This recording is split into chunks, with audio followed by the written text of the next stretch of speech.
יש לי אתר אינטרנט ואני רוצה להוסיף לו תקנון סטנדרטי שמצאתי באינטרנט. מותר לי? אתם שואלים באתר הפורומים המשפטיים, ועורכי הדין המובילים בישראל משיבים.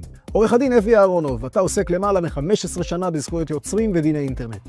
מה תשיב על השאלה הבאה שנשאלה בפורום זכויות יוצרים? אני מקים אתר אינטרנט, ראיתי שלאתרים רבים יש תקנון באתר. האם מותר לי לקחת תקנון שמצאתי באינטרנט ולהכניס אותו לאתר שלי?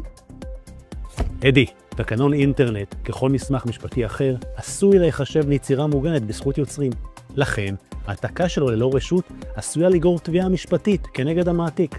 בנוסף, תקנון האתר הוא למעשה חוזה בין האתר לגולש, ויש לנסח אותו בקפידה ובהתייחס לפעולות הספציפיות שנעשות באותו אתר. הדברים אף חשובים ביתר סט ביחס להסדרת נושא הפרטיות, שעובר בשנים האחרונות תהליך של עיצוב מחדש. העתקה של תקנון